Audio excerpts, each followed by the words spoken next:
Halo semua, apa kabar kalian semua? Lama kita tidak berjumpa lewat video-video Mimin. Gimana nih?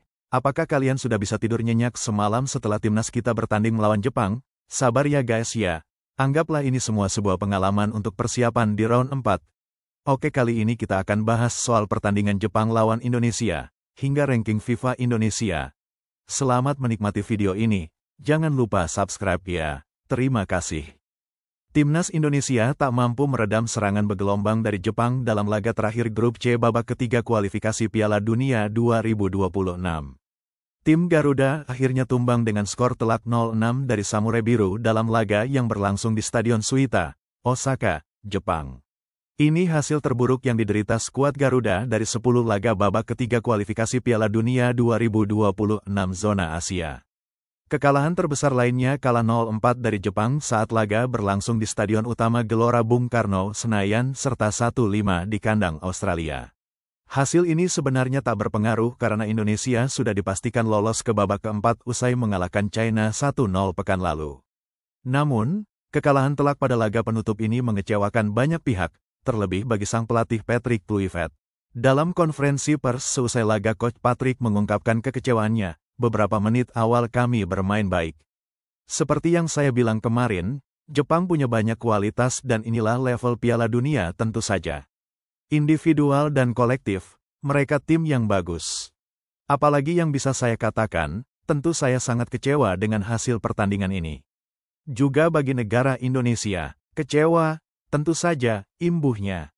Ia menyatakan, kekalahan telak ini akan menjadi pelajaran baginya sebagai pelatih dan juga para pemain timnas Indonesia. Kluivert mengaku menaruh respek kepada Jepang dengan para pemainnya berkualitas. Di matanya, timnas Indonesia juga bermain bagus, tetapi level Jepang memang berbeda. Kami harus mengakui dan menghargai itu, dan kami juga harus bisa belajar. Yang penting bulan Oktober nanti pertandingan sudah menunggu. Kami harus membawa kaki ini melangkah ke pertandingan selanjutnya dan kembali dengan situasi yang lebih baik, ujar dia. Dalam konferensi persnya, pelatih timnas Jepang, Hajime Moriyasu, juga angkat bicara usai kemenangan telak yang diraih skuadnya atas timnas Indonesia. Bertanding di Suita City Football Stadium, Selasa tanggal 10 Juni tahun 2025. Jepang melibas Garuda dengan skor 6-0 dalam laga terakhir grup C putaran ketiga kualifikasi Piala Dunia 2026 zona Asia. Moriyasu menyebut kemenangan ini bukan hanya soal hasil, tapi juga soal semangat yang ditunjukkan para pemainnya di lapangan. Saya pikir sangat bagus para pemain mengekspresikan dalam permainan mereka sebuah keinginan yang kuat untuk berbagi kegembiraan dengan para supporter, ujar Moriyasu dalam konferensi pers usai laga. Skuad Samurai Biru tampil agresif sejak awal pertandingan. Daichi Kamada membuka keunggulan di menit ke-15 dan menggandakan golnya di masa injury time babak pertama. Takefusa Kubo ikut menyumbang gol di menit ke-19. Disusul Ryoya Morishita menit ke-55, Suto Machino menit ke-58, dan Mao Hosoya menit ke-80. Kemenangan ini memastikan Jepang lolos ke putaran final Piala Dunia 2026 dengan mengantongi total 23 poin. Sementara Indonesia, meski kalah telak, tetap bertahan di posisi keempat dengan 12 poin dan berpeluang melaju ke putaran keempat. Moriyasu menilai hasil ini sebagai buah dari kerja keras seluruh pemain. Statistik pun menunjukkan dominasi Jepang sepanjang laga, dengan penguasaan bola mencapai 71% dan total 21 tembakan, 11 diantaranya mengarah ke gawang.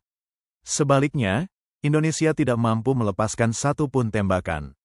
Kemenangan ini tentu saja fantastis. Penampilan para pemain sangat positif, agresif, dan berorientasi pada tujuan. Mereka menunjukkan intensitas, kerja keras, dan kegigihan, puji pelatih 56 tahun itu. Selain itu, Moriyasu juga memberi kesempatan tampil bagi sejumlah pemain muda, termasuk kiper utama baru Keisuke Osako. Ia menyatakan puas dengan perkembangan dan semangat juang para pemain yang terus menunjukkan peningkatan sejak pemusatan latihan Maret lalu. Para pemain telah bekerja keras setiap hari. Dari sesi latihan hingga laga melawan Australia, saya sangat puas karena mereka menerima tantangan ini dengan baik, ungkapnya.